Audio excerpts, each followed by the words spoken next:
Big brother.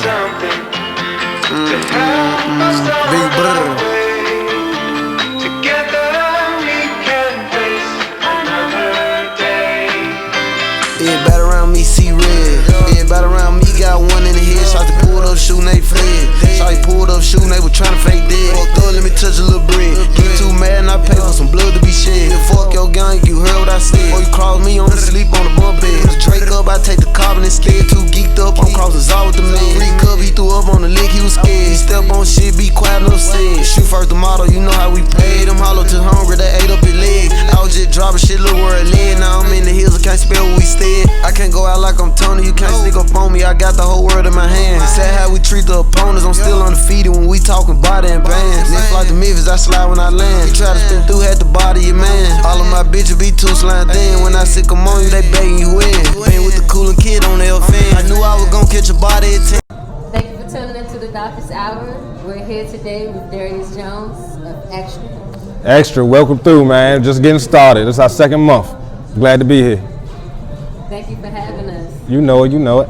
So tell me about the life and times of Darius Jones. How was it growing up?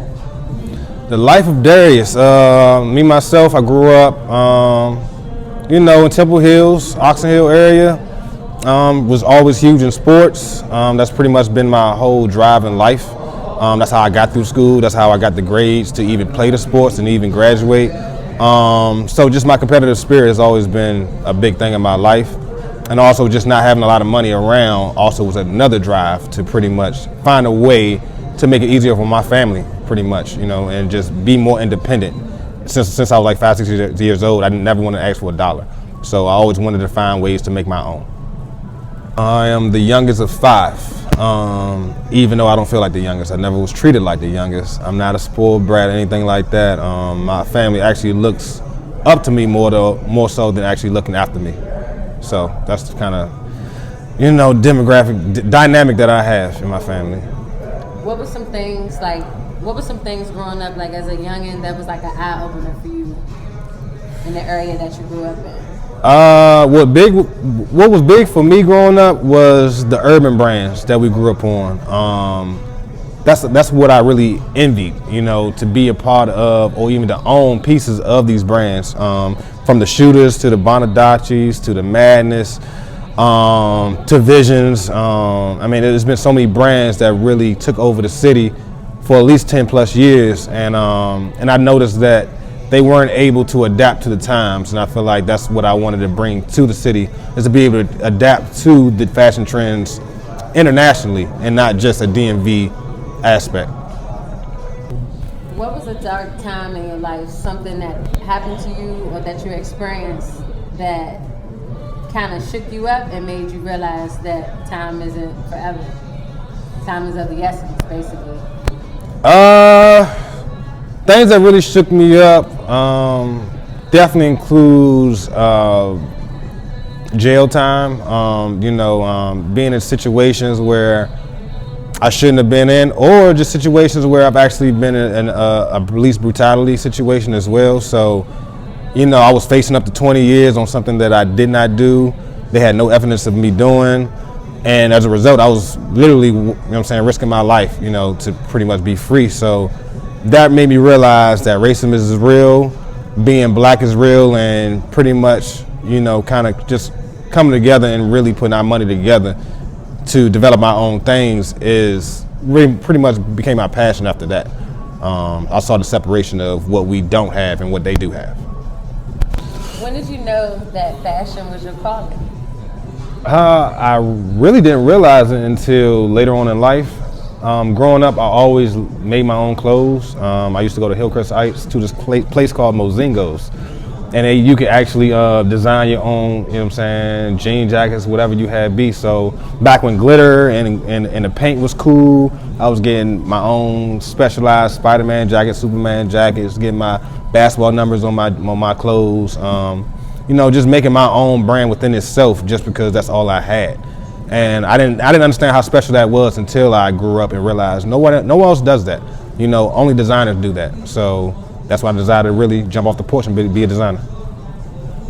My first item for my brand, I designed a baseball jersey.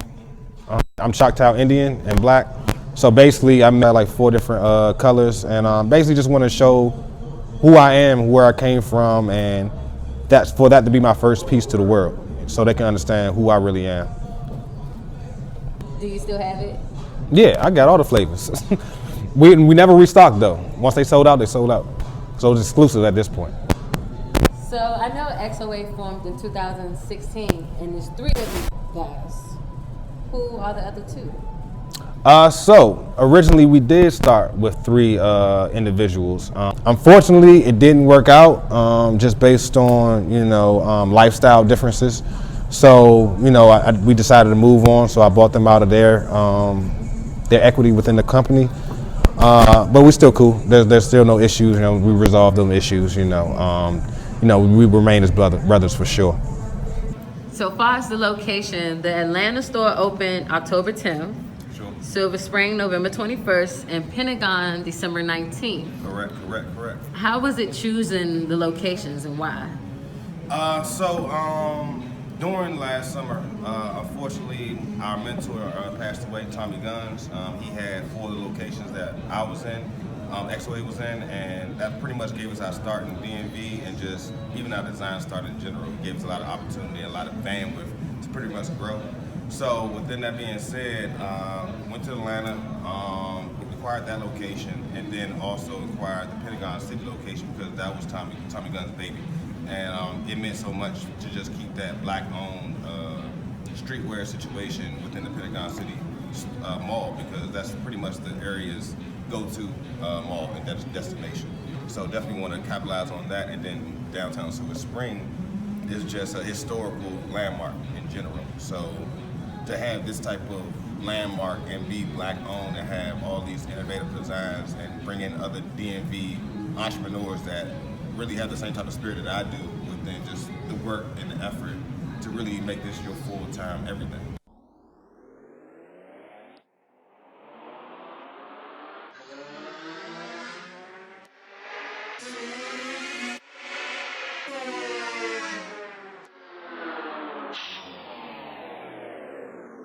Worst, motherfucker never loved us.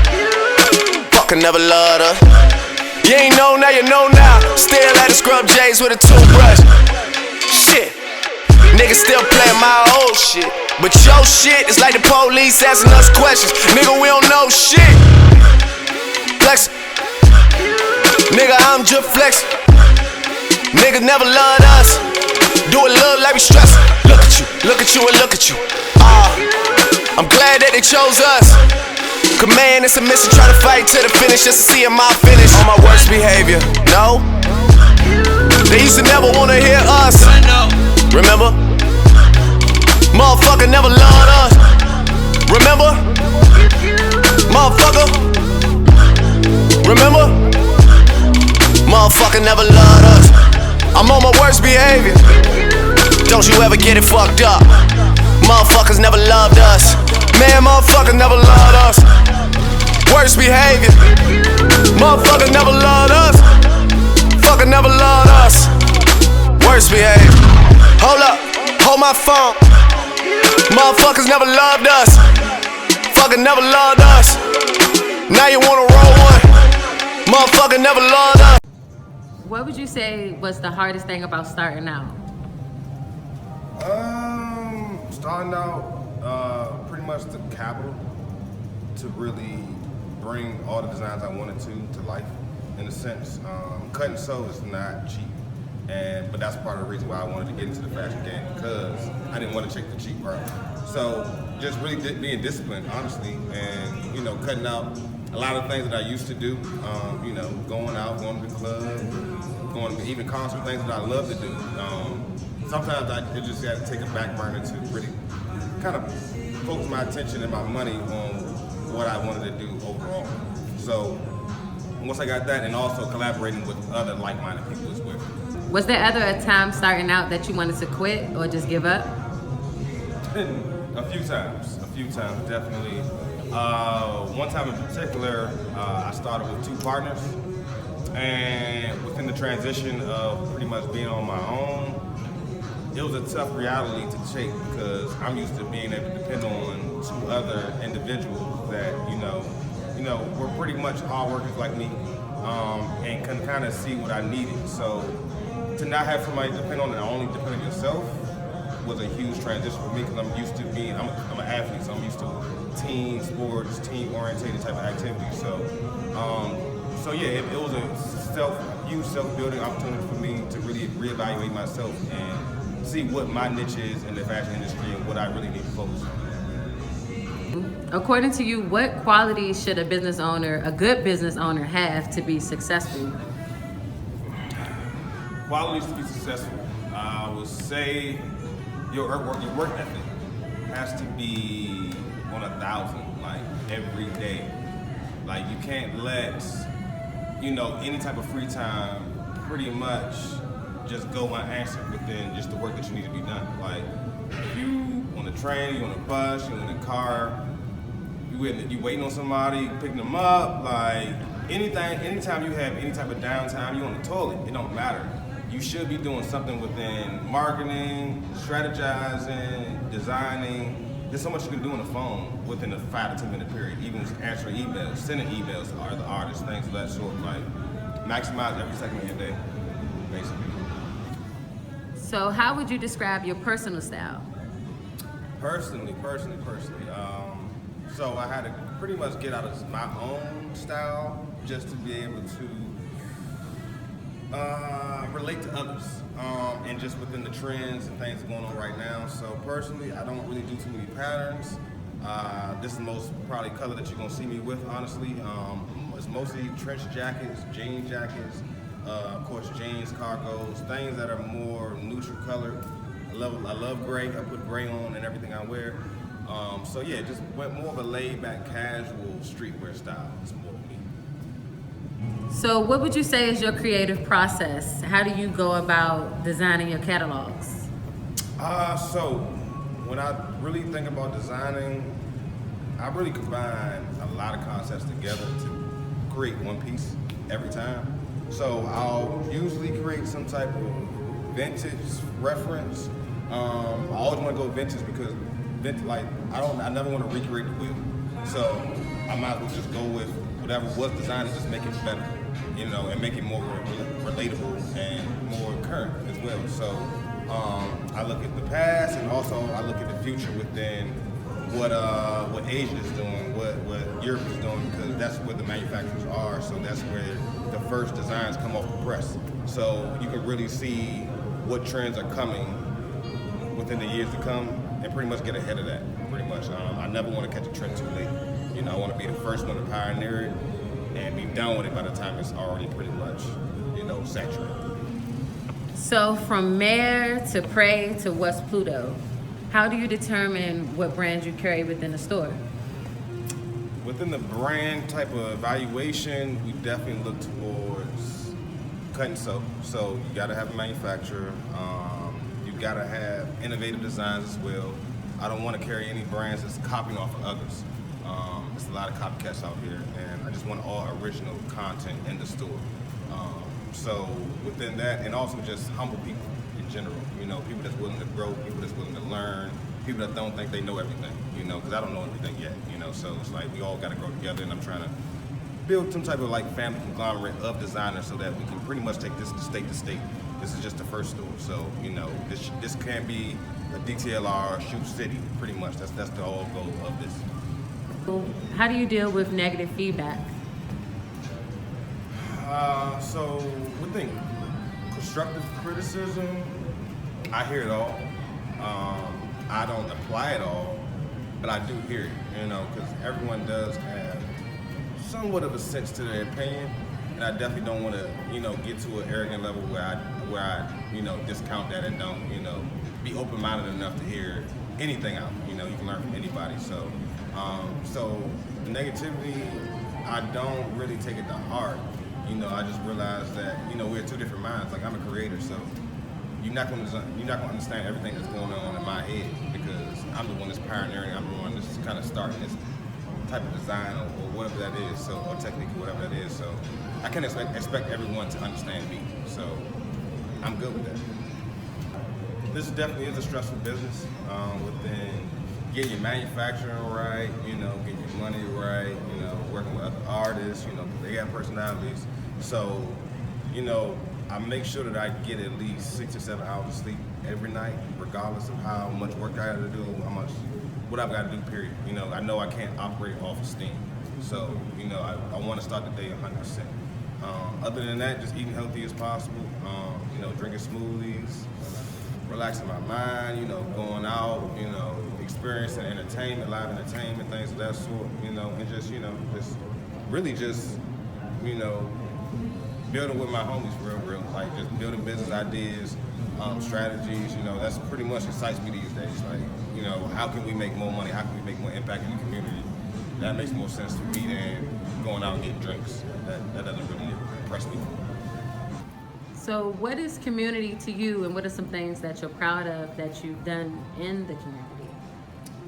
Community is definitely just on a self-building, not a monkey barrel type of mentality of just whatever you do know, you pass it along to whoever's coming up behind you, because there's no point of hoarding in all that knowledge, all that power, all that money, whatever you do have, so that's pretty much what I'm trying to start here, building this type of enriching community where I'm putting pressure on other designers to get better, which also is putting pressure on me, because I got to be accountable of my designs, within, the quality, the paint tags, labels, everything that I require from my designers, I got to be accountable for. So, pretty much kind of making that a push, and pretty much taking this out the state, just like I said before, just kind of building a group of designers where we can kind of move as a unit, and pretty much go to each city and show them what we got to offer.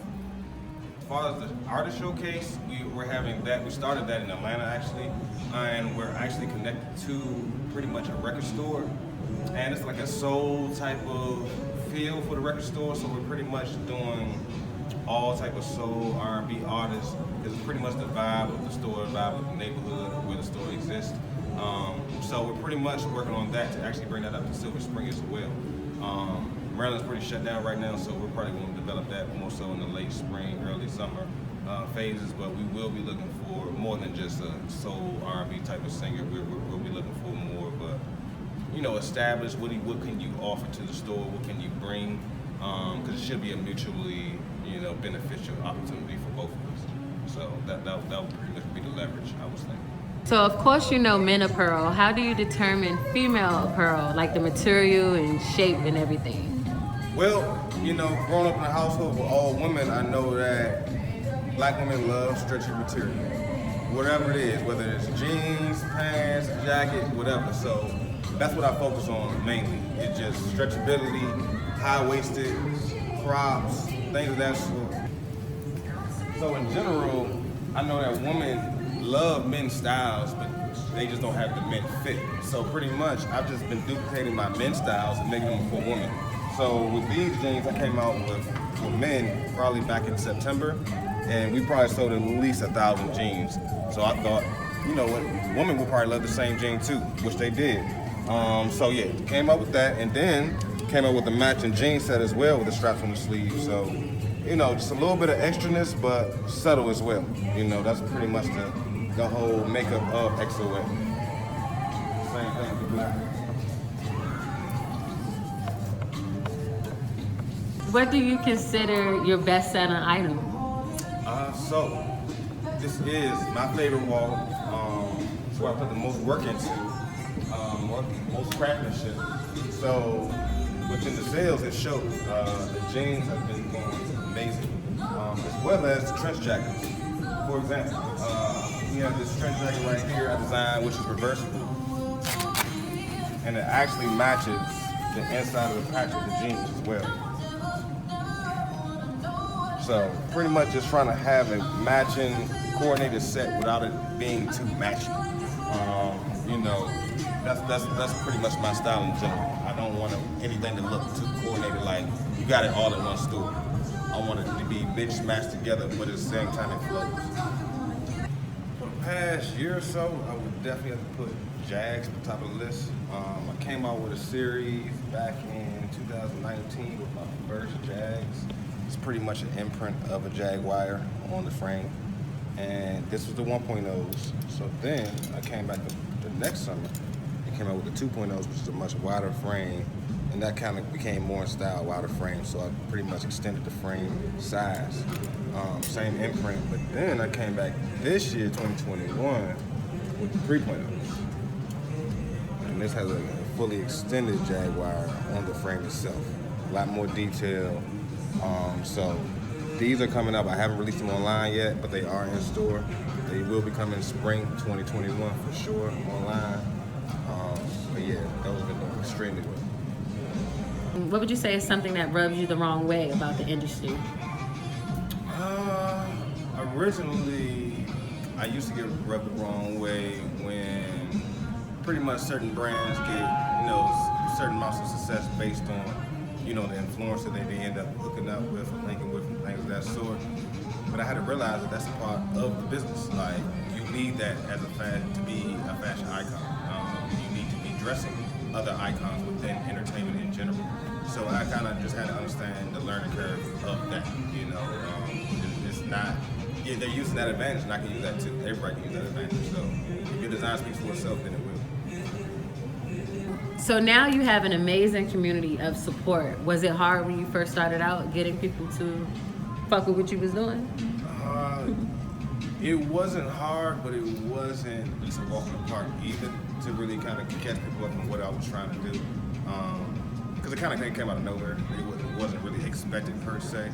But I had to learn that I can't depend on everybody that I know to buy from me. Like, I got to look outside my own circle, my own network, to really establish that type of network within this new business structure. So, I had to, tread lightly on my cousins, my family, my friends. Like, just because they didn't buy the new drop, I can't be in my feelings because I shouldn't be really focused on them anyway. I need to focus on the rest of the world. So that kind of just shape my mind and just help me focus even more. Who would you say is a celebrity influencer that you had the pleasure of working with? I would have to say it's probably a tie, honestly. I had the pleasure of working with Big Flock last year. We had a full photo shoot with him. Had a great personality, cool dude, chill, humble, and was ready to work. And definitely received a lot of benefit from that from the city. And as well, Nikki Natural, she's from Miami. She's on Miami actually. Super humble, man. She's definitely the best celebrity I've ever met on a personality level. And her work ethic, her attention to detail, her discipline, and her just taking me seriously as a designer and the owner of my brand, even though I'm up and coming. Like, that was huge for me.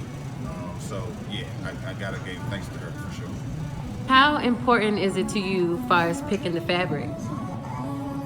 The fabric is definitely top 5 when I'm looking to design something, because I'm really trying to take value into the quality of the product. I really want to maximize that for the customer so that they can hear that, really wear that for years to come. It's not just a seasonal item. That's not what I want to say. That's not what I want to stand for as a brand either. So this is pretty much finding what material that hasn't been used lately, just so my product stands out a little bit more than others. What would you say is something that people get fucked up about Darius Jones? I don't know. I think maybe people think I got it easy. I didn't work for everything that I got right now. I literally paid every dollar out of my own pocket. I haven't had no loan, haven't had no investors. I don't got no rich family, it's literally out the mud, straight out the mud. So, it's just really just been a learning process within that, but just respect the grind, really. Like, I've been quiet, I ain't been bragging, I ain't been talking to nobody about what I've been doing under wraps until I actually put it out, you know what I'm saying? So it's like, I feel like people been respecting that. Like, first when I was coming out with my brand, they was throwing a little salt, but it's like, now it's like, what can you say? Like, I've been humble the whole way, I haven't been asking no favors, haven't been, geeking off the other brands, trying to work with them. Like, I've been focused on my own craft, period. And I think that's what everyone has to do to really find their own niche in their business in general.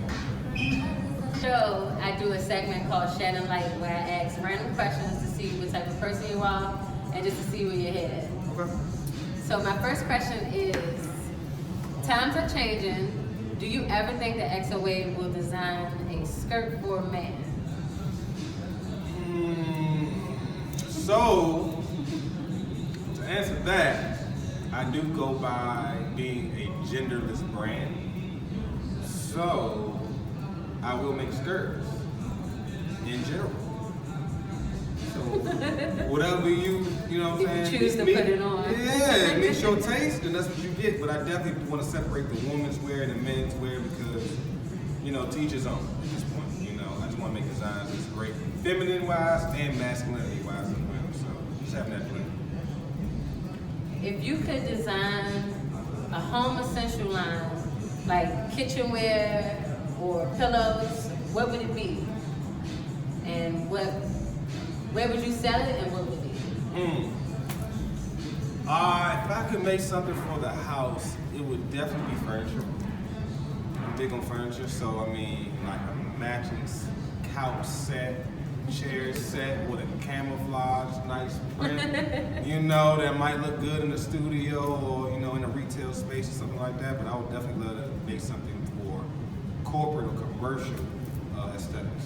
So like for an office building? Yeah, absolutely. If you could design a shoe with no budget and one celebrity dead or alive, who would it be? If I could design a shoe for any celebrity, I would definitely have to say Tupac, for sure. I don't know why, but I think he was gonna say that. For sure, because he is the first one to take black brands and put them on Front Street. I don't know if you heard of Carl Canai, but Carl Canai was the second black streetwear brand ever. That was that hat he wore with the little napkin. Exactly. So the sweaters and even once Tupac started wearing it, and Biggie started wearing it. So Tupac was literally the first trendsetter for black brands. Yes, and I still can't go over the Super Tims and Juice. Oh my goodness. They need to make them in women's. I hate these Tims. Yeah, them things bad. What is a tacky fad that you were a victim to?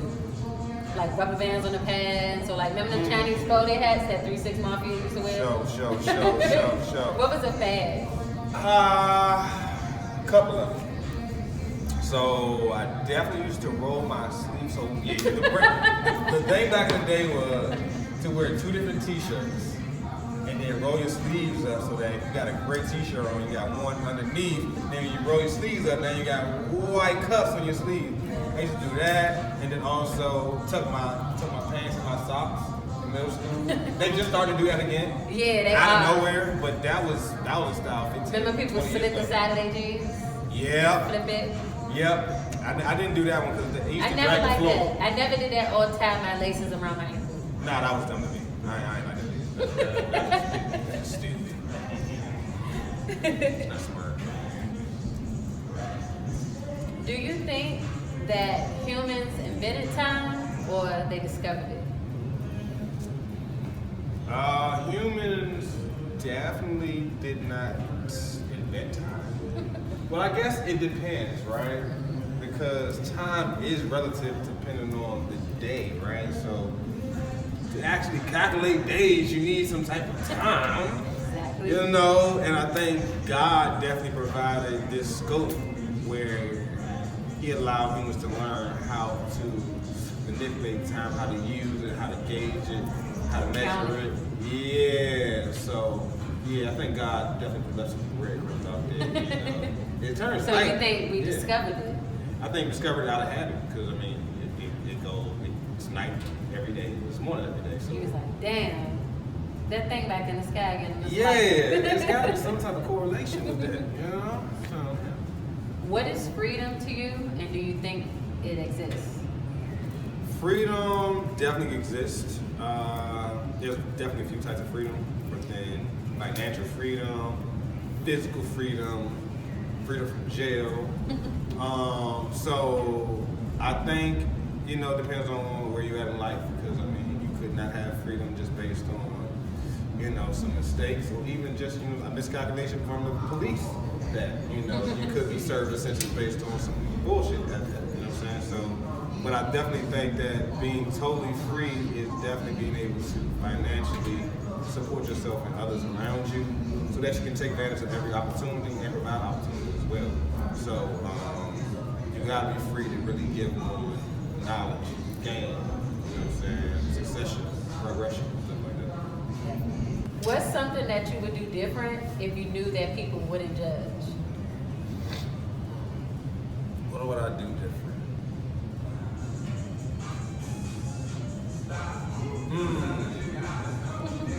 What would I do different? No judgment whatsoever, like, so you can smack and chew with food falling out your mouth, you could fart anywhere. Yeah. Anything. Yeah, if it was socially acceptable, I would definitely boil my hands. For sure. Like bite your fingernails? No, I would eat with my hands, like. Oh, like eat with your hands. Not like greens, macaroni and cheese, but it's like certain things. It's like I just want to pick up and eat. Like I don't want to use utensils to eat. You know what I'm saying? So yeah, I can get a little sloppy in my house. Out here, it's going down. But I just want to tell you, thanks so much for stopping through. Doc's Hour, y'all showed so much love today. Walking through my whole store really had me going back to my childhood. So I mean, it's really been a blessing just to be a part of that, man. And as well, you got a brand. You got a manufacturer, you're really serious about your designer skills, definitely please come holler at me. Also, I definitely will be having some artist showcases or even music talent in the spring and summer as well. We're definitely trying to make this a multifaceted space where we're not just doing fashion, we're doing music, we're doing art, and other things like that. So definitely trying to, you know what I'm saying, make this a community go-to spot as well. So as well, models, you know, photographers, anything like that. I got a lot of brands in here that need work.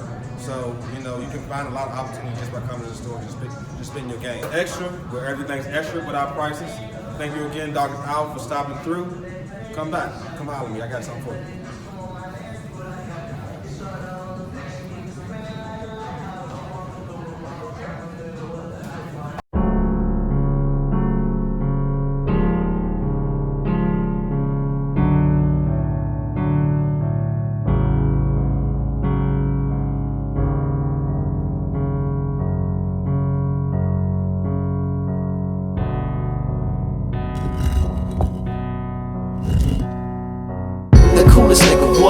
coolest nigga what? The coolest nigga what? The coolest nigga what? The coolest nigga what? The coolest nigga what? The coolest nigga what? The coolest nigga what? The coolest nigga what? The coolest nigga what? The coolest nigga what? The coolest nigga what? The coolest nigga what? The coolest nigga what? The coolest nigga what? The coolest nigga what? The coolest nigga what? Lord, please have sympathy and forgive my cool young history as the coolest nigga what? The coolest nigga what? The coolest nigga what? The coolest nigga what?